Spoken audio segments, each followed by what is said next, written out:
So at the time of recording this, I've spent the past few months, 19 weeks to be precise, hard at work prepping for a fitness photo shoot. And so far I've managed to drop a total of 14 kilograms, which is roughly 31 pounds, and still have around about 1 kilogram to go, so 2-ish pounds, and then I'm all done. And in this video, I'm going to break down the exact training split that I've been following that has helped me get into this position. We're going to cover the number of days, the exercises, the cardio, and a little bit more.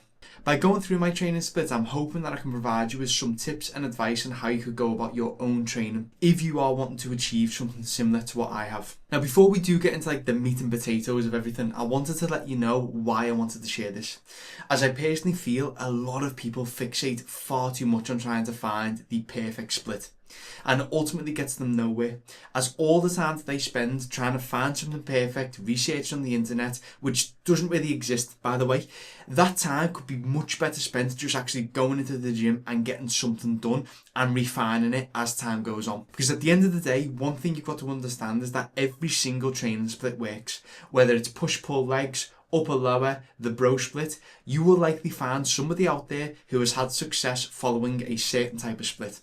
So when I'm sharing what I've done and my training split, this isn't me saying that you need to follow this exactly, right, in order to get the exact same results as me. I mean, you technically can if you want to, you can follow it, you can take it, you can utilize it. But what I think you would find much more value is taking a bit more kind of bits and pieces of information of my training split and adapting it to your own. Because at the end of the day, the real best split is the one that you can enjoy and stick to long term. So with that out of the way, it's time to discuss my actual training split. And my training split can be broken down into 3 separate sections. Section 1, the resistance training. Section 2, cardio and steps. And then finally, Section 3, any additional bonus activity. So let's start with Section 1, the resistance training, as this is the area that I think most people are probably interested in. I'm going to discuss my actual training split, the actual workout structure, so that you can apply little bits of this to your own training. So since the start, I've been following a 4-day training split, which is consisted of 2 upper body and 2 lower body workouts. So your traditional upper lower training split. However, it did change ever so slightly after a few weeks to 2 upper body, 1 lower body and 1 full body session. And the main reason for this switch was to basically just reduce the amount of volume that was being targeted towards my lower body to accommodate for a little bit more running, as I had a half marathon during this time as well that I was training for. However, for the sole purpose of this video, I'm going to be focusing on just upper and lower body workouts, just to keep it nice and simple. So in terms of the workout structure, let's start with upper body. Now, my upper body workout was structured as following: 1 upper body pressing movement, 1 upper body pulling movement, another upper body pressing, another upper body pulling. Then we moved on to some shoulder work, some bicep work and some tricep work. And that's it, nice and straightforward and simple. Now, to give you some example exercises of this upper body workout, I'll go into that now. So upper body pressing wise, this could basically be anything that involves pressing, whether that be a horizontal press or a vertical press. For me personally, across both of my upper body workouts, I had 2 horizontal pressing movements and 2 incline pressing movements. One was a seated cable chest press that was on both of my workouts, so I've done that twice in a week. The other was an incline dumbbell press that was on one workout, and that was quite a high incline, almost a little bit of a blend between kind of a shoulder press and a high incline press, you could potentially argue. But for me, it just lines up really, really well with kind of upper sort of chest. So again, I had a high incline in there. And then the other exercise I had was a reverse banded Smith machine incline press. That's a bit of a mouthful to say, but that was thrown in there as well. So they were my main upper body pressing movements spread across those 2 workouts. As for upper body pulling, it's a little bit different. On one workout, I had a single arm row down that was utilising a cable machine. And on the other workout, I had some sort of seated row in there.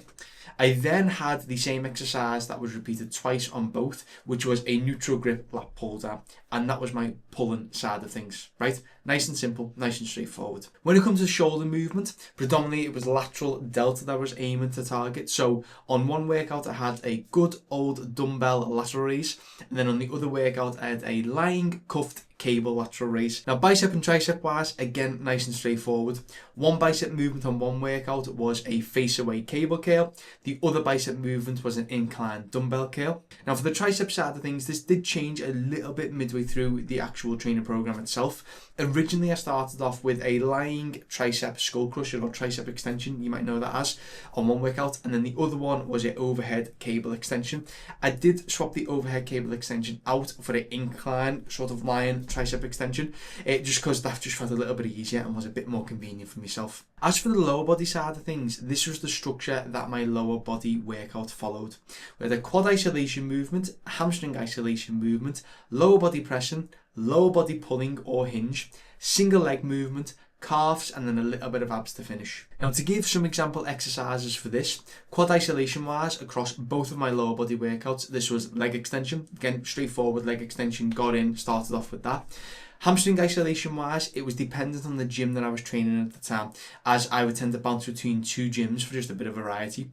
In one gym, it was a standing single leg hamstring curl. In another gym, it was a seated hamstring curl machine. If you wanted to throw a lion in, you could do as well. But yeah, leg extension was quad isolation, some sort of hamstring curl was hamstring isolation. Lower body pressing wise, on one workout I had a hack squat, on the other workout I had a pendulum squat. In terms of lower body pulling or hinge, one workout was a B-stance barbell Romanian deadlift, and on the other workout it was a glute drive machine. For the single leg side of things, one was everybody's favourite Bulgarian split squats, which I still hate till this day, and then the other one was a Smith machine reverse lunge. Moving on to calves, these were both standing variations. One was a standing calf raise machine and the other one was standing calf raises on a Smith machine. And then abs were just tagged onto the end of my lower body workouts just for convenience. One was some sort of crunch, so cable crunch, ab crunch, and the other one was some sort of reverse crunch basically. So I was doing like a leg raise into a reverse crunch, and that was my main ab movements. Now one thing I want to stress about exercise selection, and I just want to mention this at this point in time, you do not have to follow the exact same exercises that I've just said, right? You might have exercises that better suit you. You prefer exercises that are a bit more convenient for you. The biggest part with exercise selection, in my opinion, is enjoyment, right? You've got to enjoy the exercise and have a good path of progress ahead of you with that exercise. If an exercise doesn't feel good, if you struggle to progress on it, in my opinion, it's not really one you should go for. And then another factor as well is convenience. A lot of people tend not to talk about that too much. Yes, you might have something that's a bit more optimal, and I think deltas is a good way to explain this. A cable lateral raise to some extent is probably going to be a more optimal movement than a dumbbell lateral raise, for example. But that doesn't mean that you should never do a dumbbell lateral raise, right? What if your gym doesn't have a cable machine? What if your cable machine is always busy and it's a pain in the ass to get on? Does that mean that you're not going to train the lateral part of your delt? No, because dumbbell lateral raises will still work fine. So always try and pick exercises that you genuinely enjoy, you have a good sort of path of progression with, and sort of see they're very, very convenient and you can throw them in, especially if you do struggle with time. So those were my upper and lower body workouts, and that same structure was obviously repeated across the week. 2 upper, 2 lower. Now we're going to delve into the sets and rep side of things to give you some insight with that. So sets and rep wise, everything was what we call auto-regulated, meaning sets and reps work on ranges rather than set numbers. As an example, 2 to 4 sets of 6 to 10 reps. As this would allow me to basically tailor the workouts a bit more based on time, energy, fatigue. As for example, if I was feeling quite great or I preferred to go for 4 sets of lower reps, I could do. Whereas if I was feeling a bit flat or lacking energy or time, I could maybe do 2 sets of 10. I personally find that this auto-regulation method works really well during the fat loss phase because it allows you to just adapt to the inevitable changes in energy, fatigue, motivation that are going to occur through an aggressive fat loss phase. There's going to be periods in time where you feel great, you feel full of energy, and you might want to go in and lift dead heavy, go lower reps, do loads of sets, you just feel great. The next training session, you could have had a really poor sleep. You might have really sort of struggled with a few things. You might be feeling run down, you might be feeling stressed. So going to the gym is still a benefit. You still want to do that, but you might opt for 2 sets of 10 at a little bit of a reduced intensity. Or you might go, I haven't got much time here, I need to get as much out of it. I'm going to do 2 sets of 6 to absolute failure, right? That auto-regulation method, I think, works well for a load of people because it gives you that regulation that you can go up and down depending on how you feel and continue to track and progress as you would do normally. So that's the resistance training side of things. Let's move on to section 2, which was the cardio. So cardio wise, I had 2 areas to focus on. I had calories burned via dedicated cardio, and then I also had a step count. And to be honest, both of those kind of overlap with one another. Now, you might have done something similar in the past where you've had a cardio target and a step target. Some people like to keep them separate. Some people like to get the calories burned via cardio and whatever the steps are and just keep them separate. Personally, I didn't mind them overlapping. So as an example, if I managed to get some steps in through whatever cardio I was doing, I would just count that to my overall step count, and that's personally the way I done it. So in terms of specific targets, I had 1,000 calories of cardio to burn across the entire week and 8,000 steps per day on average. Now this could be tackled in any way I wanted, whether I wanted to do 2 big 500 calorie cardio sessions or 5 smaller 200 calorie ones. It really didn't matter, and the format that I decided to do really didn't matter either. Personally, I opted for 2 bigger sessions, and they were covered from 2 runs that I'd done per week, because as I said earlier, I was also training for like a half marathon throughout this period too. I would do 1 shorter run that was 3 to 5 miles, and then 1 longer run that was 6 to 10 miles. At least that's what I personally class as short and long runs at this point in time. If you're an avid runner, I'm sure it's different for you.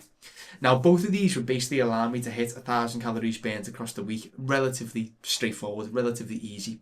And in addition to this, as I was saying before, there was an overlap, so the running would often contribute to my weekly step count, which helped massively. Now, speaking of steps, one thing that was a really big habit that I got into, and there's something that I really want to keep up, is utilising a walking pad and a standing desk while doing client check-in videos in particular. This would just be a convenient way to work and walk at the same time and rack up steps easily. So from a time management perspective, that has been invaluable. Now, although my targets were 1,000 calories and 8,000 steps per day, I pretty much exceeded that target every single week, often getting close to 2,000 calories and maybe 12,000 steps per day. So if you're ever in a position where you can do more and you want to do more, by all means do so. Now, the final section is additional bonus activity, because alongside the resistance training, alongside the cardio, I also did some Brazilian Jiu-Jitsu and Thai boxing. Now, the reason why I class this as bonus activity rather than like contributing to my actual cardio target or my step target is because the calories that you burn doing these type of activities, in my opinion, are quite hard to predict and track. For example, like wearing some sort of fitness watch or fitness tracker isn't something I particularly wanted to do. It would often get in the way when trying to do these type of sports. And so trying to know like how many calories I burned was quite tricky. Not only that, the nature of the sports that I was doing, and because of my level in them, which is a rank beginner, by the way, it meant that some sessions were a lot more technique based and therefore less demanding. Now, to be honest, I was very thankful of that. Some weeks when you're a little bit run down, you're a bit tired, you're low on energy, those sessions were quite welcome. So trying to use sort of Brazilian Jiu-Jitsu and Thai boxing as my main form of cardio was just a bit too unpredictable and hard to measure. So I decided cardio through running, walking would be the route to go down, and then the Thai boxing, Brazilian Jiu-Jitsu would just be a nice bonus. And to be honest, it's just a nice time to socialise for me, because a lot of these were sort of classes that I would attend to with friends, so it kind of ticked that box as well. So now you know this information, what should you do with it, right? You know about my resistance training, you know about my cardio, you know about this additional activity. Where do you take this from here? As I said earlier, I wanted you to get an idea of what you could do with your own training split. Whether you wanted to just copy this or take elements from this, it's completely up to you. Because as I said, there is no perfect training split. It's the one that works best for you. But as an example, you might look at this and go, okay, I quite like that upper body structure. I'm going to do 2 upper body days and 1 lower body days. And utilize that structure, but use exercises that you have access to or that you prefer. Or maybe time management has been something that you've been struggling with. So the auto-regulation approach to the resistance training might have been something that piqued your interest, and maybe starting to train for 2 intense sets rather than 3 to 4 moderate sets might work better for you. Or you might like the idea of focusing on calories burned through cardio rather than just a step count, as you can maybe get those calories burned faster by doing something more intense. You get the idea. You can utilize little snippets of what I've mentioned and build something relative to you. So that's the training split that I've been following to help myself get lean. Was it something that you'd expected, or was it something that you think would be a little bit different? I'd love to know in the comments below, and it'd be great to hear from you, your training split and your experience as well. I genuinely hope you enjoyed this video, and I'll see you in the next one.